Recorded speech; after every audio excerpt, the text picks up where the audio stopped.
આણંદના બોરસદ તાલુકામાં વર્ષ 2013માં નોંધાયેલા દુષ્કર્મના ગુનામાં 13 વર્ષથી ફરાર આરોપીને બોરસદ પોલીસે આખરે ઝડપી પાડ્યો છે.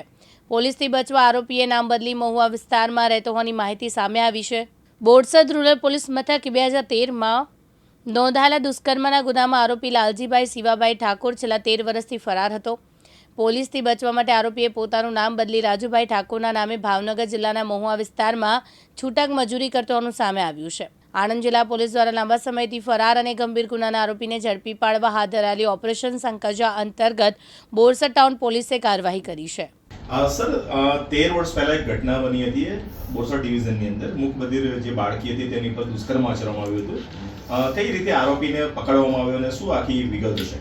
જી, પોલીસ મહાનિરીક્ષક શ્રી અમદાવાદ રેન્જ અને પોલીસ અધિક્ષક શ્રી આણંદ નાઓના માર્ગદર્શન હેઠળ ગંભીર પ્રકારના ગુનાઓને પકડી પાડવા માટે સૂચના આપવામાં આવેલી, જે અનુસંધાને બોરસદ ટાઉન પોલીસ સ્ટેશનના police inspector Shri Jadav sir તથા સ્ટાફ નાઓ દ્વારા જે જૂના ગુનાઓ છે અને જે નાસ્તા ફરતા આરોપીઓ છે તેમને સતત પકડી પાડવા માટે પ્રયત્નશીલ રહેલા, જે અનુસંધાને બોરસદ રૂરલ પોલીસ સ્ટેશનમાં વર્ષ 2013માં એક બળાત્કારનો ગુનો દાખલ થયેલો, જેમાં આરોપી લાલજીભાઈ ઠાકોર રહેવાસી નાગપુરાના છે, જે ઘણા લાંબા સમયથી નાસ્તા ફરતા હતા, તેઓની પોલીસ દ્વારા પકડી પાડવા માટે પ્રયત્નશીલ રહેલા અને જે અનુસંધાને તેઓએ હ્યુમન સોર્સિસનો વધુમાં વધુ ઉપયોગ કરેલો, કારણ કે આરોપી બાબતે તપાસ કરતા એની પાસે કોઈપણ પ્રકારના મોબાઈલ કે અન્ય એવી કોઈ સાધન સામગ્રી તેઓ ઉપયોગ કરતા ન હોવાની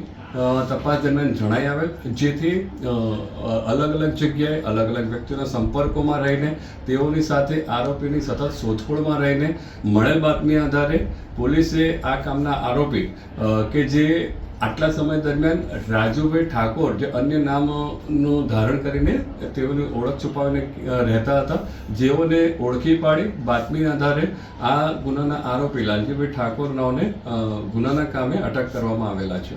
સર, હવે કયા પ્રકારની કાર્યવાહી થશે? આ ગુનો જે છે બોરસદ રૂરલ પોલીસ સ્ટેશનનો છે અને જે તે સંબંધિત કલમો હેઠળ બોરસદ ટાઉન પોલીસ સ્ટેશને આરોપીને અટક કરેલા છે, જેથી આગળની કાર્યવાહી બોરસદ રૂરલ પોલીસ સ્ટેશન હાથ ધરવાની છે. જી સાહેબ, આ આરોપી બીજા કોઈ અન્ય ગુનામાં સંડોવાયેલો છે કે કેમ?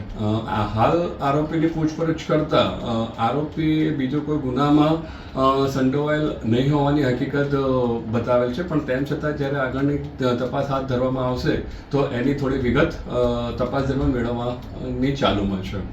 ચિરાગ સૈયદ, દિવ્યાંગ ન્યૂઝ, આણંદ.